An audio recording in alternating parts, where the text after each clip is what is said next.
Hello everyone, and welcome to the 6th plagiarized episode of Analyzing Evil, featuring Neil Druckmann from Naughty Dog, an experienced game director who managed to lose his reputation through the fatal sin of pissing off players. A man whose bad idea and concepts cost the reputation of one of the highest profile releases of 2020. Today, we will discuss the story of what really happened to The Last of Us Part 2, and discuss where Neil went wrong, or if he was always wrong. So first, some history. Neil Druckmann was born on December 5th, 1978 in Israel. He moved to the United States in 1989 and attended middle and high school in Miami, Florida. He is known to have studied criminality to let him gain experience as an FBI agent when writing thriller novels. Eventually, he had aspirations to become an animator, but pursued programming instead. He found his job at Naughty Dog around 2004, where after attending a presentation by the studio's co-founder Jason Rubin, he found himself as a programmer at the studio. From there, he would rise through the ranks at Naughty Dog and became the lead designer in the game Uncharted 2: Drake's Deception, which he co-developed with Amy Hennig. The first game he was the creative director of was 2013's The Last of Us, alongside Bruce Straley. Now, most of what I discussed here is where the agreement more or less dies. While not spoken much about today, Bruce Straley was the co-creator of The Last of Us IP. However, he wasn't directly a writer as far as we know. Neil Druckmann got the credit as the writer, and Bruce Straley was at best an ideas guy when it came to the story. However, the possibility that Straley kept Druckmann in line is just a theory, with no concrete evidence to support it. Straley may have been a ghostwriter, however this is just speculation, and we'll probably never know for certain. What we can say is that Straley was the co-creator of the game, and as such, had a say over the story. One thing that might lead people to think Straley was ghosted from the creation of The Last of Us after the fact was his lack of credit on the HBO show, as it plasters Neil Druckmann's name all over it, but not Straley's. However, whether this was an intentional suppression of credit remains unknown. Druckmann was at least a writer of The Last of Us, and came up with many of the ideas and story.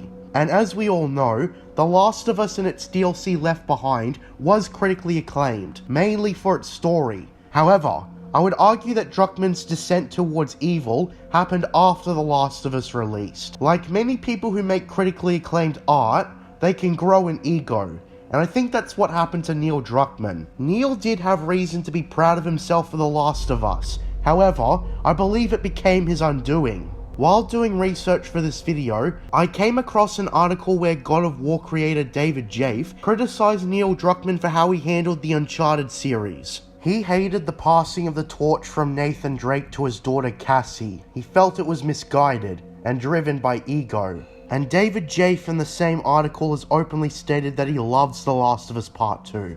But an article like this explains how Neil Druckmann primarily went wrong. He became an egomaniac who believed he could do no wrong after The Last of Us. Enter The Last of Us Part 2. Neil Druckmann's biggest blunder, and the reason I made this video in the first place. Aside from what actually happens in the sequel, there was criticism that a sequel was a bad idea, because it would completely undermine the events of the first game. Perhaps if it was structured more like the Grand Theft Auto series, where the protagonist and story changes every time, it may have been a better approach. But as it stands, a sequel in the first place was seen as a mistake by many. Neil Druckmann was very aware that he would piss off players, but he went through on the story anyways. But why? Because he believed in the story he wanted to tell, or because it would garner some much needed notoriety? I believe it was perhaps a combination of both. I recall an interview where Neil Druckmann promoting the second game spoke as if he knew a train wreck of the story was coming. He tried assuring fans that he absolutely cared about the characters as much as the fans did, and he wouldn't have made a sequel unless he was sure. The way he said it sounded a lot like damage control, that he actively tried to get people to prepare for the storm that he would unleash upon the world. So as much as he tries saying it,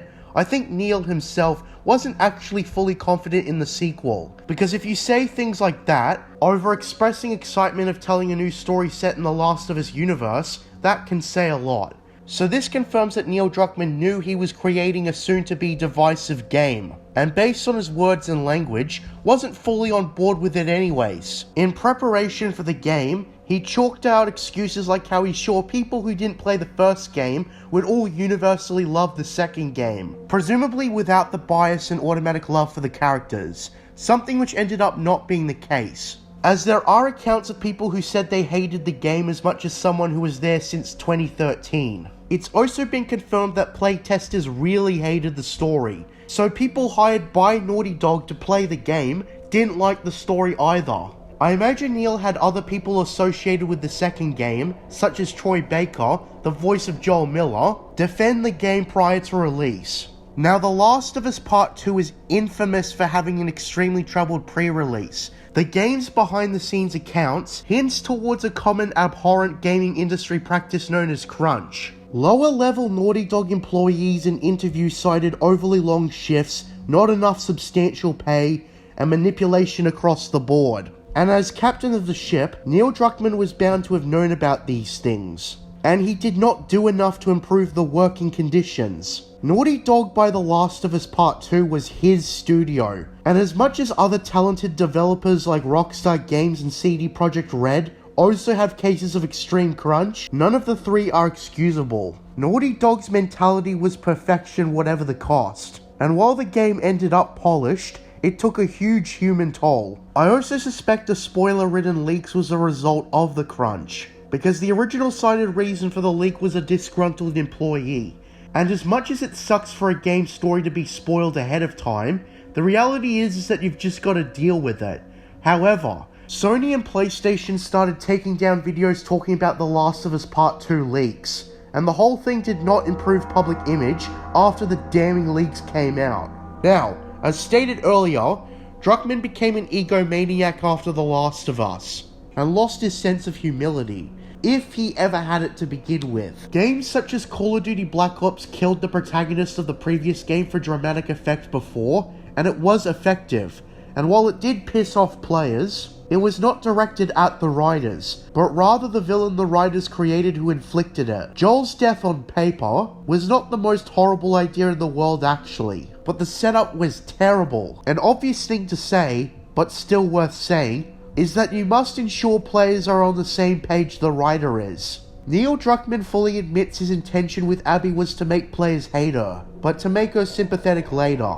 However, I would argue by the time it happens, it's too little, too late. Dual perspectives work when you can observe both sides from the very start, and Abby's portrayal afterwards is not compelling enough to make up for Joel's death, a character far more people cared about. Critics of the game normally quit midway through the game when they were forced to play as Abby, and there's a disconnect where you have to play as the character you were trying so hard to hunt down. The reaction many players had where they're confused that they're playing as the character they hated is not only bad for the pacing of the story, but also the momentum. Abby's so-called sympathetic story takes far too long to pick up, and even then, it was criticized for not being interesting or compelling. There are actually many stories that have elements of what The Last of Us Part 2 did, but those stories understood not to test the audience and to be on the same page as the audience. I suppose there's other problems with how the story is written, structured, and presented, such as Joel blindly trusting a group of strangers and giving away his name. The Last of Us Part 2 obviously wanted to be a deep critique, but Druckmann's ego weakened his writing skills. This may be the main objective explanation for what happened based on objective research.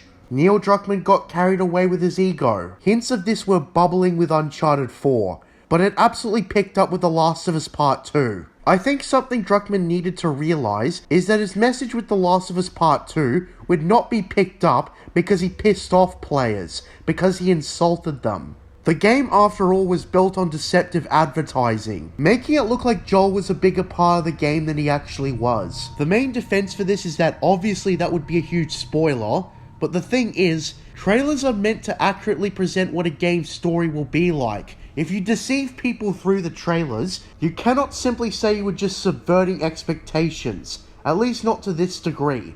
Obviously people would notice if something was off if Joel wasn't featured in it as much. I also don't think Neil Druckmann cares about the Last of Us IP that much anyways. There's only 2 games in the whole series, and he's been milking it for everything it's worth.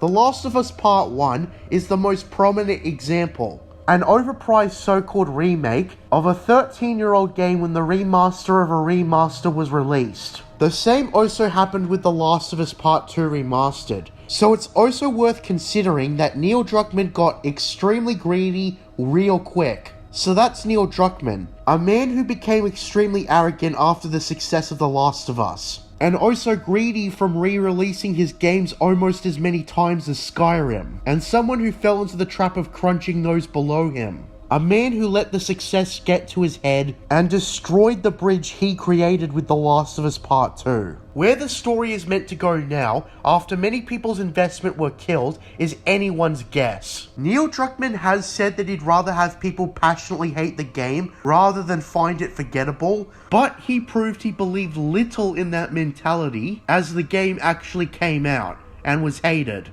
While there may be tidbits to discredit Neil Druckmann from the very start, I think it is more honest to admit that Neil Druckmann at one point was talented, but lost his touch due to arrogance that he was the best, and eventually went down the path of evil. But I also think it's worth noting that the undeserved support Neil has garnered for The Last of Us Part 2 may very well encourage him to double down, and that only leaves me wondering what will happen in the next Naughty Dog game, as said project will absolutely be doomed for failure, and Uncharted 4 may actually be the very last critically acclaimed Naughty Dog game with minimal controversy. Thank you for listening to this episode of Analyzing Evil.